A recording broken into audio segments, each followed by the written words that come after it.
series po natin sa unang sulat ni Juan ay sisimulan po natin sa susunod na buwan. At ngayong buwang ito, bilang break, ay pumili ako ng mga ilang tagpo sa aklat po ng Pahayag o Revelation. Sinimulan natin ito noong nakarang 2 linggo. Tingnan natin ang Revelations chapter 13 and 14. Pinamagatan natin the world's greatest warfare. At ngayon naman ay titingnan natin ang chapter 4. Ay ito po ay pinamagatan po the throne. Ang 2016 Rio Olympics ay magtatapos na ngayong araw na ito. Hindi ako nagkakamali bukas ng closing ceremony, bukas ng umaga. Alam niyo mga kapatid, itong Olympic na ito ay makasaysayan din sa atin dahil sa kauna-unahang pagkakataon nakakuha tayo ng medalyang pilak sa weightlifting competition sa mga babae. Ito yung first time. Yes. At sa loob ng 20 taon, nagkaroon ulit tayo ng medalya na pilak na hindi pa tayo nakakuha ng dito. Isa sa mga bagay na ayaw kong mag-miss sa tuwing manonood ako ng Olympic Games ay yung pong opening ceremony. Alam niyo, mula pa noon, hindi ko po pinalalagpas yan. Kasi gusto ko na nakakakita ng mga iba't ibang lahi sa iba't ibang bansa na nagkakatipon sa isang lugar. Nung nagpaparada sila nagkakatipon sa isang lugar, minsan mo lang makita yan, every 4 years mo lang yan makikita, iba't ibang bansa nagkakatipon sa isang lugar. I love to see that scene, brethren. Gusto ko makita yan. Isa pa sa mga gusto ko sa tuwing mayroong opening ceremony ay yung pong tinatawag mong fire presentation, Olympic fire. Di ba mayroong torch na itinatakbo at dinadala yun sa isang cauldron at doon ay umakapoy yun at pinananatili yung apoy na yan hanggang sa matapos yung Olympic. At ewan ko no, bakit parang mayroong fascination sa akin na panoorin lagi ito kasi sa tuwing meron pong Olympic, iba-iba yung presentation ng mga bansa ng Olympic fire. Itong nakaraan, napanood nyo siguro, napakaganda talaga ng kanilang paraan ng pagpe-present. Yung cauldron na lalagyan ng apoy, nung nilagay na yung apoy doon, sumiga, umakyat sa taas. Ito ay sinamahan ng tinatawag nilang kinetic sculpture. Tawag nila doon. Meron iba't ibang klase ng metal. At yung metal na yan, nung tinamaan na siya ng apoy, ay nag-produce ng millions of different colors, mga makikinang, at milyon-milyong iba't ibang klase ng kulay. At pagkatapos ultimately, ito ay nauwi sa tinatawag na fireworks display for 10 minutes. At halos hindi ako humihinga. No? Kapag ito po ay pinapanood ko. At of course, mga kapatid, alam natin, kaya nagagawa yan dahil sa pinatawag nating technology. No? Merong paliwanag sa likod ng kahanga-hanga na mga work of arts na yan. No? At yan ay pinatawag nating technology.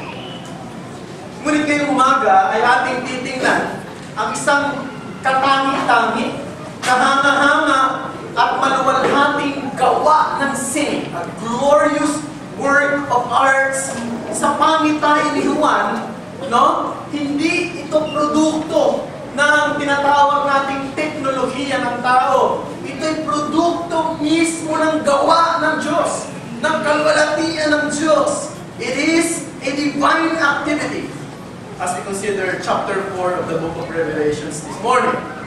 And I think this is one deserving object of our awe, for nothing and no one in this world is worthy of our wonder than this.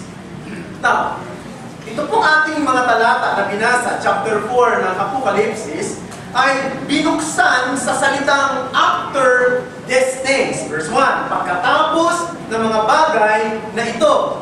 Yung pong salitang yan ay nagpapahiwatig ng pagbabago ng eksena.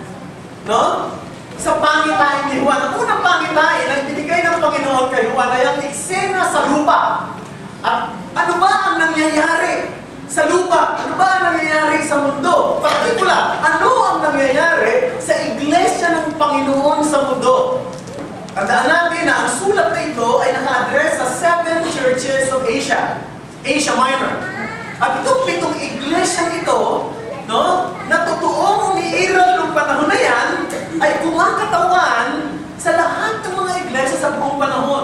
ang kanilang karanasan, ang kanilang kahirapan, ang kanilang pagpapala, ang kanilang kalungkutan, maging ang mga kasalanan na kanilang nagawa ay kumakatawan sa karanasan ng lahat ng iglesia sa buong mundo mula pa nang dumating si Jesus hanggang sa kanyang muling pagbabalik.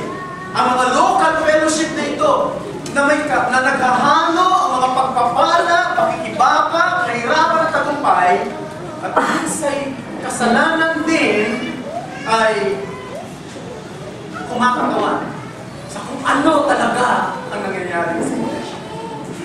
No? Pero isang bagay yan, hindi ninyo dapat kalimutan kapag binasa na ninyo yung 7 churches of Asia, chapter 1 hanggang sa chapter 3 ng Book of Revelation. Bawat iglesia ito na may iba't ibang katangian, ang sinasabi lagi ng Panginoon sa kanila ay yung salitang, I know your works. Alam ko ang ginagawa. Ulit-ulit yan. Kayo man ay nagiging matapat sa paglilingkod, kayo man ay maraming kahirapan, alam ko ang ginagawa. Ibig sabihin, ito ay isang encouragement. Dahil, alam nyo, ikaw ay nasa panahon ng kahirapan. Sa panahon ng ikaw ay nagpupumilit na maging tapat sa gitna ng isang mundong makasalanan. No? Hindi ba kung susukatin mo lang ang nararamdaman mo sa pantao lamang, ay makakaramdam ka ng tinatawag na panlulungo eh. Pero yung marinig mong alam ko ang ginagawa ninyo galing sa Panginoon. Malaking encouragement niya. Malaking comfort niya.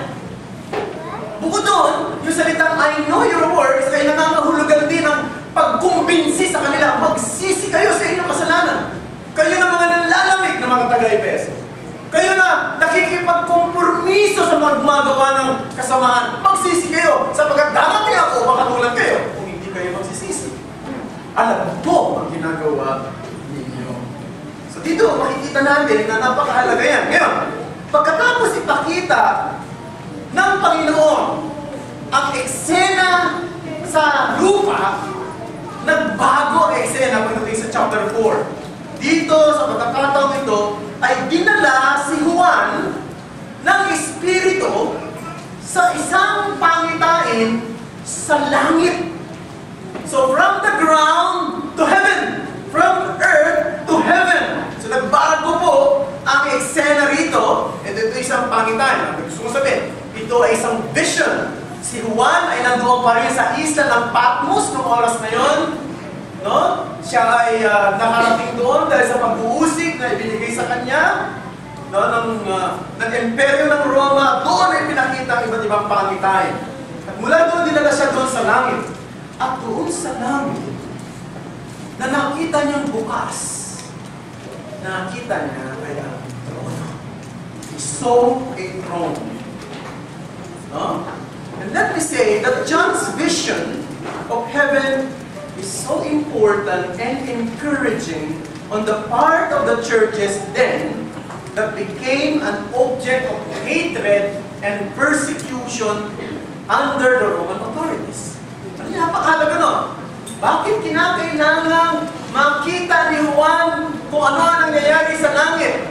Ano ang halaga nun sa mga babasa ng kanyang sulat? Lalo na yung original na bumasa nito.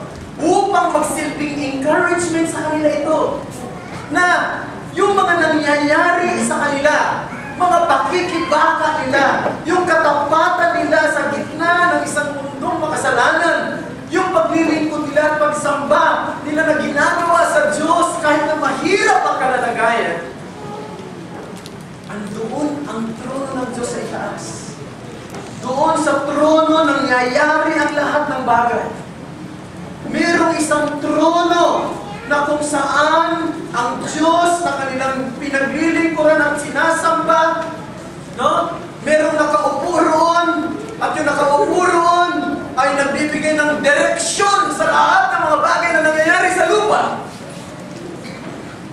Sabi ng isang mahusay na commentator, si Matthew Henry, sabi niya, whatever is transacted on earth is first designed and settled in heaven. Gusto kong hiramin yung salitang ginamit na yan ni Matthew Henry para dalhin sa inyo ang mensahe.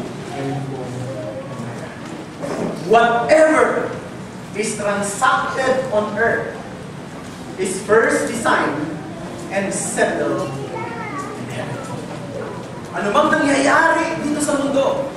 Yan ay dinisenyo at inayos na muna sa trono ng kalangitan.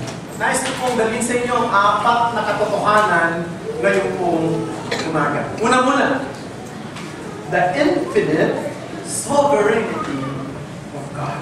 Hindi natin ang talatang 2. Sabi rito, ako'y biglang nasa espiritu at doon sa langit ay may isang tronong nakalagay at sa trono ay may isang nakaupo. Alam niyo, kulang po tayo sa ating panahon ngayon, sa ating henerasyon. Nakukuha ng analogy dito sa binabanggit na trono na ito. Kasi sa ating panahon, lalo na dito sa Pilipinas, ang sistema ng ating government ay tinatawag na presidential. No? Hindi tayo monarchical. Pero mayroong mga bansa na monarchical din. Halimbawa, England.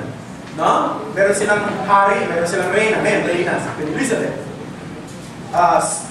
Sweden, Thailand, Cambodia, may mga hari yan sila eh. Pero itong mga hari o mga reyna, hindi yan sila ang nagpapatakbo ng bansa.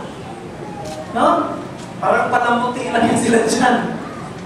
Pumapasok lang yan sila sa extent na kapag may krisis na talagang hindi na masolusyonan ng mga prime minister at ng kanilang parliament. Doon lang sila papasok. Hindi sila nagpapatakbo ng bansa. No? Pabisi-bisita lang yan, palakad-lakad lang yan, papunta-punta sa iba't ibang lugar. No? So hindi natin nakikita agad yung analogy sapagkat wala na yan sa ating panahon ngayon. Pero sa mga unang Kristiyano, sa unang siglo, maliwanag ito. Yung salitang trono, hindi ito kaduda-duda sa kanilang kaisipan na ang ibig sabihin nito ay sovereignty. Yan ang ibig sabihin. Ito ay sagisag ng sovereignty. And for this matter, they know that a throne means God is sovereign. This throne being referred here speaks of infinite sovereignty of God. Mula sa trono na ito, from this throne, the revolving planet receives their order. To this throne, giant galaxies give their allegiance. By this throne, the tiniest living things derive its life. Before this throne, angels, human beings, and all the created things in heaven above and earth below bow down in humble worship. Ang bawat iglesia sa Asia Minor na kinakatawan ng 7 iglesia na binanggit ay dumadaan sa mga matitinding pakikibaka sa ilalim ng imperyo ng Roma ng panahon na yun. At kung titingnan lang nila ang kanilang sitwasyon sa pananaw ng tao, sa makabundong pananaw, sa panlupang pananaw, natitiyak ko na ang makikita lang nila ay kahirapan, no? Kasakitan, pakikibaka, at maaaring kamatayan dahil sa masamang sistema na kanilang kinalalagyan. At ito ang haharapin nila bilang bunga ng kanilang pagyakap kay Kristo bilang Panginoon at tagapagligtas ng kanilang buhay. Maaaring yun. Maaaring handa na sila na dahil sila'y mananampalataya at sila'y magiging tagasunod ni Kristo, handa na sila sa mga kahirapan, handa na sila sa pag-uusig, handa na silang mamatay. Napakahirap, hindi ba? Na tayo sa ating panahon ito, na walang pag-uusig dito sa ating bansa, siguro hindi natin nararamdaman ang kanilang nararamdaman. Ang bigat! Pero alam niyo mga kapatid, ito ang pinakamahalaga dito. Kaya ipinakita ang trono na ito para makita ng mga mananampalataya na dapat din nilang tingnan ang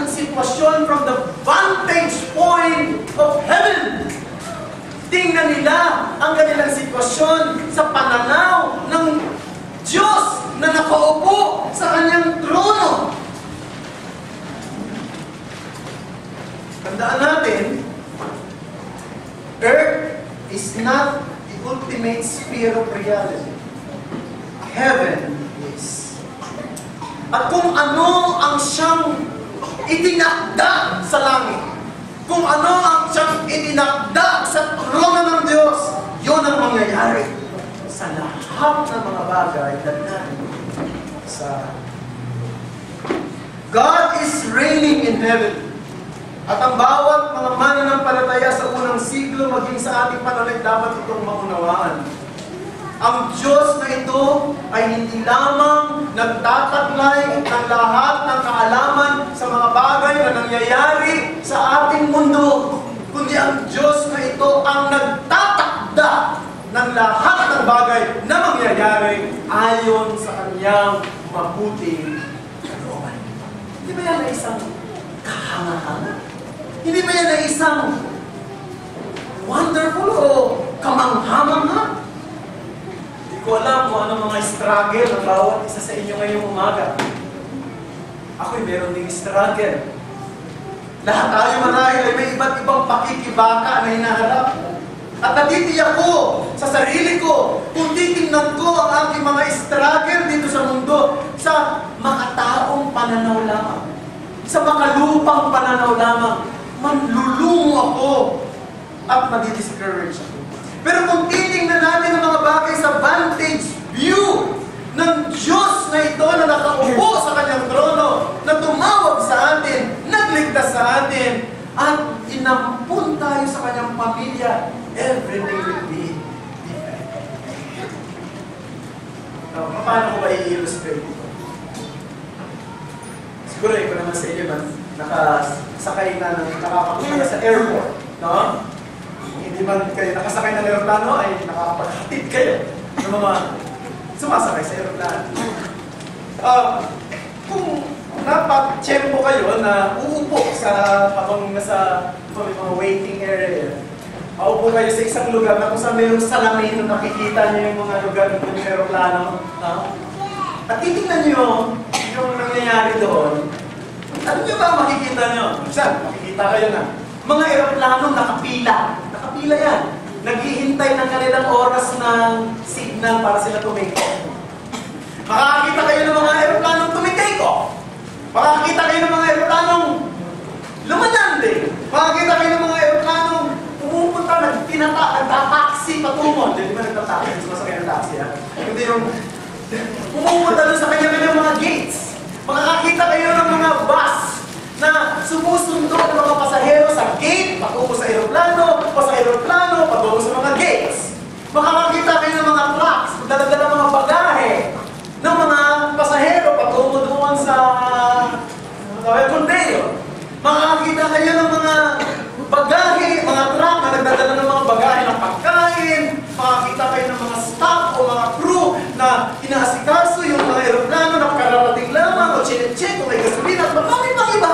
At kung titingnan mo yung mga yan, parang magulo, parang chaotic.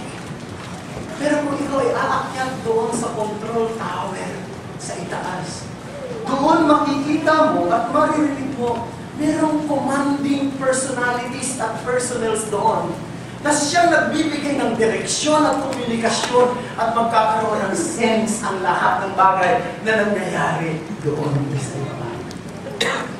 Hindi ba mga kapatid, gano'n natin pwedeng i-illustrate dito? Totoo na minsan hindi natin naiintindihan ang mga sitwasyon. Bakit nangyari ito? Bakit nangyari yan? Bakit nagkabanggaan ito? Bakit na ang daming bagay na hindi ko rin maintindihan? Pero kung titingnan natin ito sa vantage point ng isang Diyos na nakaupo sa kanyang throne, everything will make its sense. Yan ang nakita ni Juan nung dalhin siya ng Espiritu sa control tower at ipakita sa kanya, ito ang mangyayari sa entire universe. Sapagkat nandoon sa trono ng Diyos ang control tower ng lahat ng nangyayari sa sisilungo. Maaaring hindi naintindihan ni Juan ang lahat ng bagay na kanyang nakita. Pero alam niya na ngayon na lahat ng bagay na nangyayari ay ayon sa isang sakdal at ganap na pagkontrol ng Diyos na nakaupo sa kanya. Verse 1b, sabi ron, halika, umakyat ka rito, come up here, and I will show you what must take place after this. Alam niyo yung salitang niyo? Sa theology, ang tawag doon ay God's sovereign foreordination. Minsan, ilang mga Christians na nagsasabi, yung sovereignty, pang pastor lang yan, pang theologian lang yan, pang mga elitista lang yan sa larangan ng pag-iisip. Hindi po, mga kapatid. Ito pong usapin na may kinalaman sa pagiging sovereign ng Diyos ay hindi para sa mga intellectual elite. Ito pong usapin na may kinalaman sa sovereignty ng Diyos ay parang isang malambot na unan para sa uluhan ng isang taong pagpur sa maraming bagay. Ito po ay kaaliwan para sa mga Kristiyano humaharap sa iba't ibang pagsubok sa buhay. Come up to the control tower, John, and I will show you what must take place after this. Number 2. The indescribable glory of God. Verse 3. At nakaupo doon ay may anyong katulad ng batong haspe o jasper, sardio o carnelian sardius. At nalilikid ang trono ng isang bahaghari na tulad ng esmeralda. Ano ito? Ito sinasabi dito ni John. Alam niyo mga kapatid, hindi mailarawan talaga ni John ang kalwalhatian ng Diyos. Walang sapat na salita. Ano ba nung umakyat si Pablo, di ba sabi niya, nakarating daw siya sa ikatlong langit, hindi naman siya actually umakyat ng literal, yung katawan niya ron. Nung nakarating siya sa ikatlong langit, sabi, nakarinig siya ng mga bagay, hindi niya daw kaya ipaliwanag. At ang pinakamalapit na paraan para maipaliwanag niya ang kanyang nakita ay gumamit siya ng mga makikinang at mahalagang bato. Tulad ng jasper, ng sardius or carnelian, ng emerald. No? Tapos hindi niya kaya paliwanag. Ang kanya nakita. Halimbawa, na ikaw ay binigyan ng pagkakataon na pumunta doon sa mga lumad sa Mindanao. Yung mga lumad na mga hindi pa nakakakita ng kabihasnan. Yung hindi pa nakakakita ng sibilisasyon dito sa mundo. Yung nandoon na lang sila buong panahon ng buhay nila, hindi sila nakakita ng kung ano nangyayari sa isang sibilisadong mundo. At pagdating mo doon, pag-aaralan mo ng lingwahe nila, gusto mo sila makakilala, tingnan mo yung kanilang kultura, at isa sa mga purpose mo, ituro mo sa kanila ang mga bagay na nangyayari sa isang sibilisadong mundo. Halimbawa, gusto mo silang turuan patungkol sa electricity. Okay? Gusto kong turo sa inyo ngayon na electricity. Yung salitang electricity, hindi yung bahagi ng kanilang vocabulary. Ano ba ang electricity? Siguro, ito po isang espiritu na may puwersa na pumapasok sa mga baging. Kasi siyempre, hindi mo na naiintindihan ang buhay. Siguro, isipin mo, mga baging na lang na magkakadugtong. Na itong mga bagay na magkakadugtong ay nakakabit sa mga puno. Hindi mo naman nila may paliwanag, hindi mo naman may panawalag kung ibig sabihin ng poste. At itong mga bagay na magkakadugtong na ito, ay mayroong pinagkagalingan mo yung pwersa rin ang galing sa isang malaking box, sa isang factory. No? Na doon meron meron mga magkakabuhol-buhol ng mga iba't ibang mga maliliit na mga bagay doon na pinaiinit. At pag uminit ay meron puwersa na espiritu na bigla na lang dadaloy sa mga bagay at pupunta sa inyong mga kubol at magkakaroon ng inyong kubol sa maliit na araw.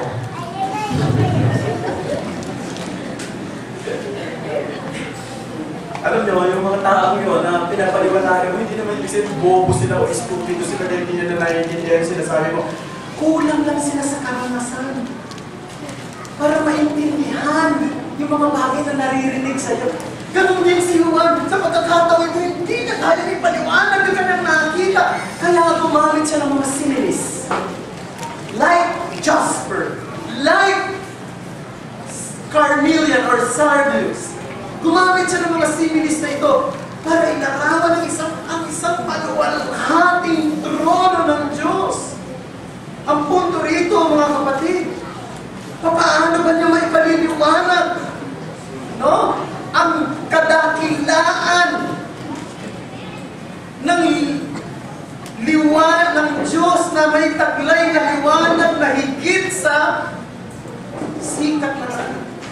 Paano niya ba may paliliwanag ang Diyos na ito na ang kanyang kaniningan ay higit sa mga bituin sa kanila? Paano ba niya may paliliwanag ang pag-ibig ng Diyos na ito na higit sa pag-ibig ng isang ideal mother? Paano niya may paliliwanag ang kabanalan ng Diyos na ito na napakadalisay? Ano pa ang mga anghel? Hindi makatingin ng diretso sa Diyos na ito. The point is, God's glory is indescribable. Thus, John restored to use similes. There are no sufficient words to describe God.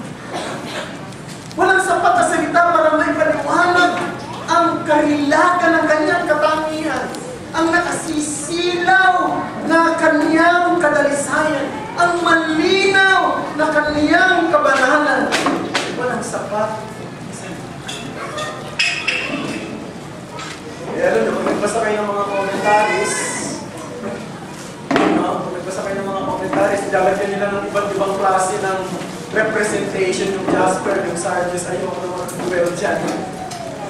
Minsan, nagbabasa ako ng commentaries, iba-iba ng paliwanag, lalo lang natugulo yung isip ko. Sa totoo lang, pag binasa mo rito, wala namang sinasabi rito. Ito yung representation. Siguro, wala nang sapat na salita si John para ipaliwanag niya ang kadakilaan ng Diyos kung gumamit siya ng mga makikinang ng mahalagang bato, mga jewels. Pero hindi ko gusto kalimutan ito.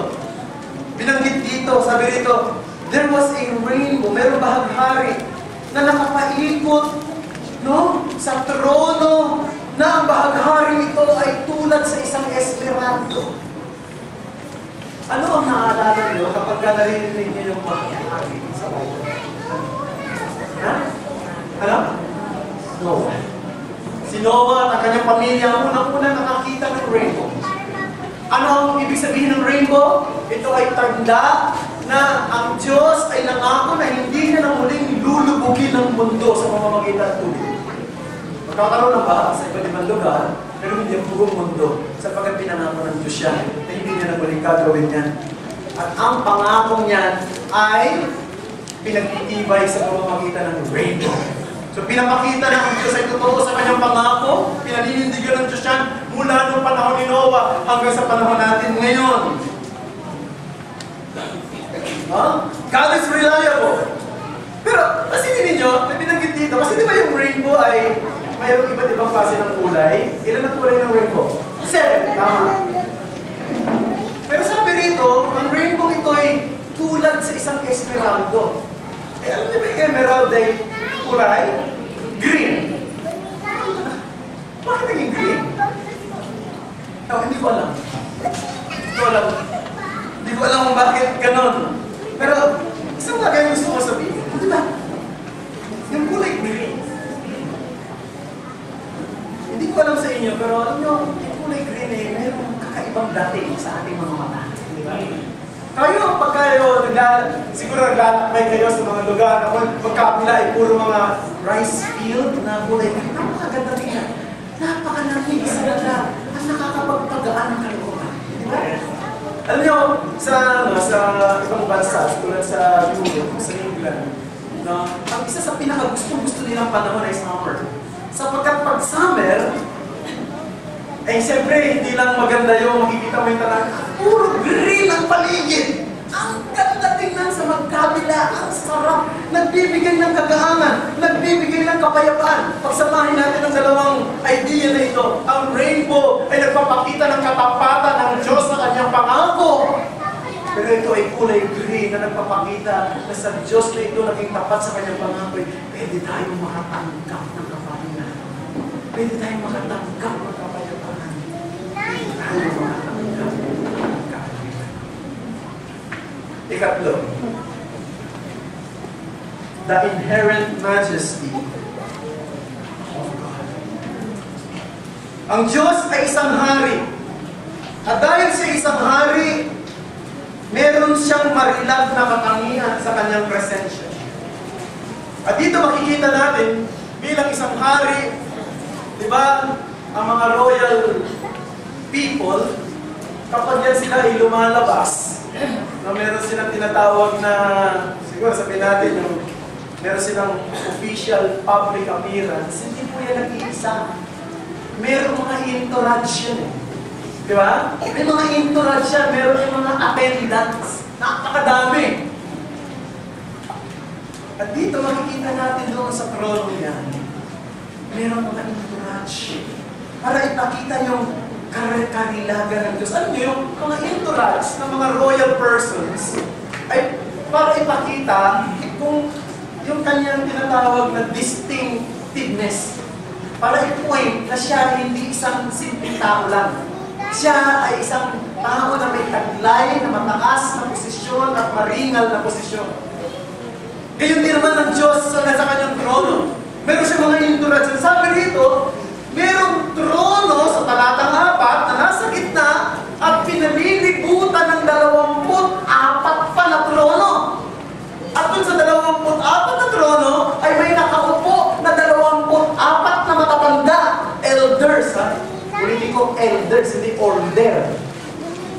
Now, pag narinig natin yung salitang elders, papasok agad sa atin ngayon ay pastor, katulad ko. Ako at si Pastor Roy ang elders ng church na ito, hindi order. Ha? Nilinawin lang natin yun. Now, sa unang dating, yun ang makikita natin. Pero ako po ay naniniwala na itong 24 elders na ito ay kumakatawan symbolically sa buong iglesia ng Diyos mula pa sa lumang tipan hanggang sa bagong tipan. Simpleng mathematics lang naman ito eh. Yung pong 12 tribes representing the people of God in the Old Testament. Yung pong 12 apostles representing the people of God in the New Testament. 24 silang lahat. At kung titingnan natin sa Revelations chapter 21 verses 12 to 14, yung bagong Jerusalem, yung syudad ng Diyos, yung new heaven and new earth, nasabi mayroong 12 gates. At yung 12 gates, may pangalan isa-isa ron. At ang nakalagay na pangalan ay pangalan ng 12 tribo ng Israel. At yung pong City of Jerusalem na yun, ang bagong syudad ng Jerusalem, ang bagong langit at bagong lupa, ay meron daw pader. At na mayroong 12 pundasyon. At yung 12 pundasyon, ang pangalan na doon nakalagay ang pangalan ng 12 apostol. Ano bang sinasabi rito? Ito tumutukoy sa mga mananampalataya noon sa lumang tipan hanggang sa bagong tipan. Mga taong tumanggap ng katubusan sa pamamagitan ng dugo ng kordero. Mga taong nagtagumpay sa kanilang pakikibaka. Mga taong nakipaglaban ng mabuting pakikipaglaban alang-alang sa kanilang pananampalataya. At sabi na, damit sila ng puti. They were dressed in white upang ipakita na sila ngayon ay ganap ng pinabanal ng Diyos. Nung nandito pa sila sa mundo, sila ay meron ng taglay na kabanalan, ngunit hindi pa ito lubos. Hindi pa ganap ang kanilang kabanalan. Ngayon nandun na sila sa langit, sila ay ganap na banal na. Nakasuot na sila ng damit na puti. At meron silang korona sa kanilang mga ulo. At ang korona ay sagisag ng tagumpay. Di ba? Sa mga Olympic o sa mga games, lalagyan ng medalya. Noong araw, corona.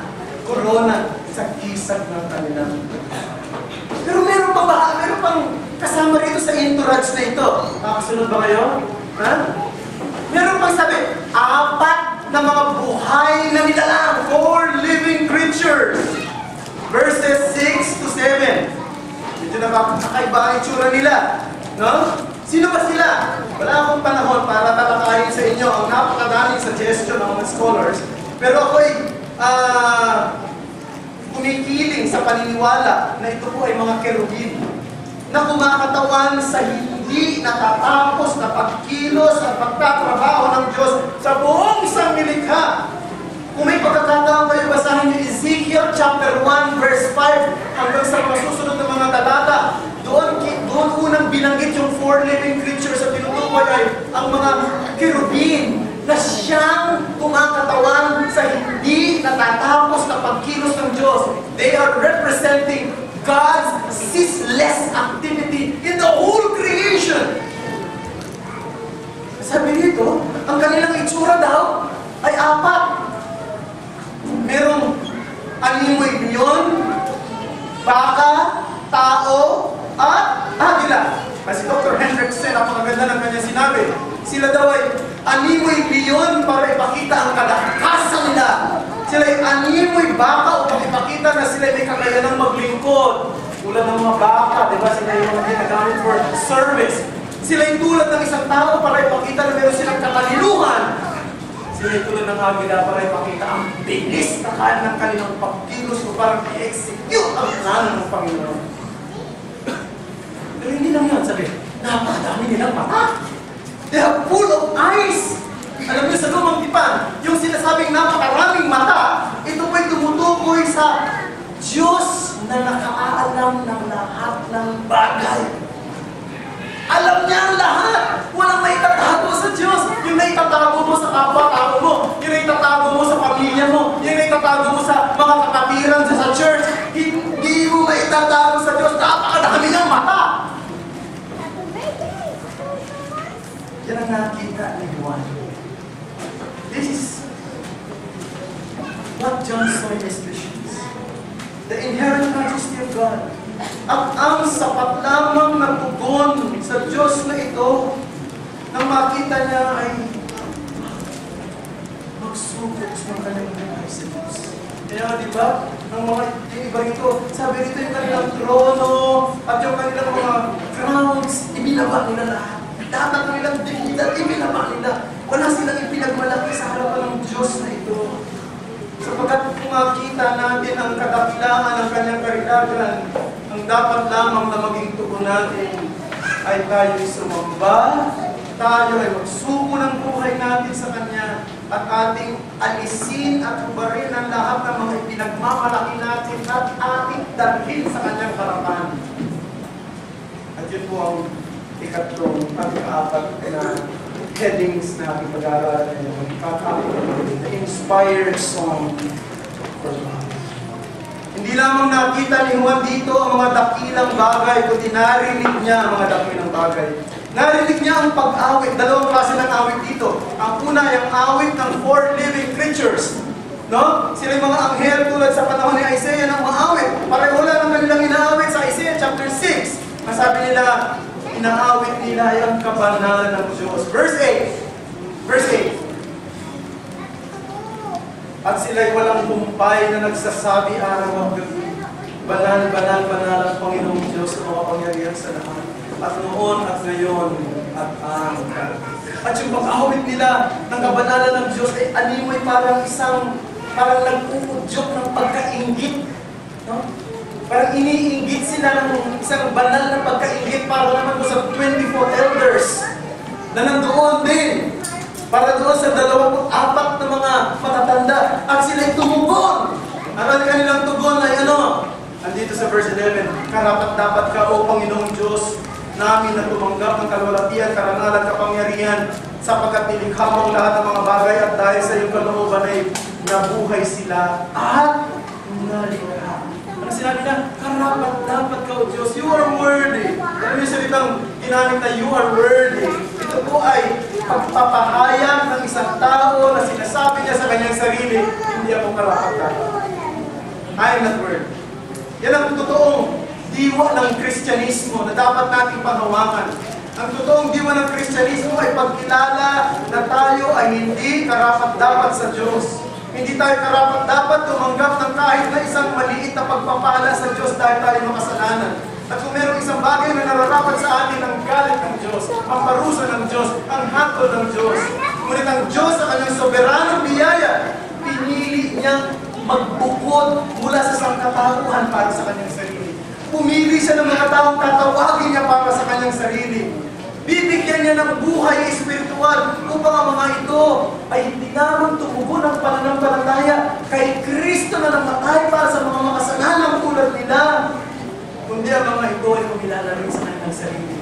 Hindi kami karapat-dapat sa harapan ng Diyos na banal. Kaya nga, ang magiging tugon lamang nila ay pasasalamat sa pamamagitan ng pagsamba, paglilingkod, pag-ibig at pagsunod sa Diyos. Ang babalagusan. Napakaganda nito. Kung ikaw ay ito, kung ikaw ay kasama mo. Kaya gusto matapos mga kapatid sa kwento sa Pilgrim's Progress. Maaaring iba sa inyo ay nabasa na. Marami sa inyo nakabasa niyo yung Pilgrim's Progress ni John Bunyan. Merong isang tagpo doon sa Pilgrim's Progress ni John Bunyan. Kung niyo maalala, si Mr. Christian at ang kanyang kaibigan na si Mr. Hopeful, nakulong sila eh. Doon sa isang kulungan na kung tawagin na yan, no? Doubting Castle. O kastigo ng pagdududa. Merong isang tyrant leader doon. Ang pangalan ay Giant of Despair. Higante ng panlulunok. At doon sa lugar na yun, pinahirapan sila, sinaktan sila, ginutong sila, halos mamatay na sila. At meron ang punto na itong si Mr. Christian, muntik na magpakamatay. Pero sa hirap na kanyang naranasan doon, at sa lungkot na kanyang naranasan. Pero isang linggo, Sunday, Lord's Day morning, naalala niya na meron nga pala siyang susi. At yung susi na ibinigay sa kanya, kinatawang na kasi hindi nagagamit. Ang pangalan ng susi na yun ay Promise. So kinuha niya yung susi at tinanggal niya yung kanilang mga talikala at ang kanilang tulungan at nakalabas sila at nakarating sila sa isang lugar, sa isang bundok na matawagin ay Delectable Mountain. At doon, nirefresh nila yung kanilang sarili. Maraming pagkain doon, maraming katantanawin doon, at maraming mga inumin at pinalakas nila ang kanilang sarili doon. At doon nakatagpo nila ang 4 na pasto. Nalala niya? At yung 4 na pasto, ang pangalan nun ay si Knowledge, si Experience, si Sincere, at saka si Watchful. At binigyan sila ng mga instruction kung paano nila haharapin ang huling bahagi ng kanilang paglalakbay tungo sa Celestial City. Pero bago sila umalis, sabi ng isang shepherd, gusto mo bang makita dito sa aking perspective glass kung ano talaga ang meron doon sa Celestial City? Sabi ni Mr. Christian, gusto ko! Titingnan ko! Nung makita niya doon sa isang perspective glass, at sabi niya, ang nakikita ko lamang ay puro makikinang at maluwalhating bagay. Kaya gusto ko nang makarating sa Celestial City. Gusto ko nang umupo sa paanan ng aking Panginoon na nagligtas sa akin. Sabi ni Mr. Hopeful doon sa shepherd, sabi niya, how long will it take to get there? Sabi ng shepherd, much sooner than you think and much longer than you expect. Hirap naman yung pinili. Pero alam niyo, sapat na yun. Para mas mapasiglan yung kanilang puso. At sabi ni Mr. Bunyan sa kanyang kwento patungkol kay Mr. Christian at Mr. Hopeful, sa huling bahagi ng kanilang journey patungo sa Celestial City, nakawid na sila sa Jordan River. Sabi doon, sila yung umaawit. Mga kapatid, kanina magpapakamatay na sila eh.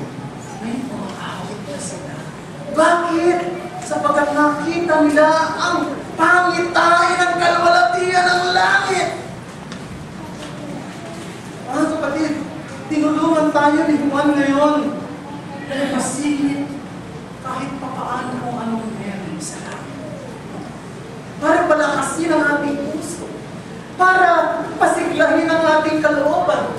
Para bigyan tayo ng tapang na maging matatag, maging matapat, maging masunurin sa Kanya sa mundong ito na puno ng kahirapan. Na meron tayong consciousness na lahat ng mga bagay na nangyayari sa mundong ito ay kontrolado ng trono doon sa kalangitan. Ano man ito? Kahirapan, kagalakan, kalungkutan, kasawian. Ito itong lahat ay ayon sa isang Diyos na nagtakda ng lahat ng bagay doon sa kanyang trono sa langit para sa kanyang kalwalatian at para sa akin. Hindi ba sapat na yan para maging tapat, maging masigla, sa ating maglalakbay?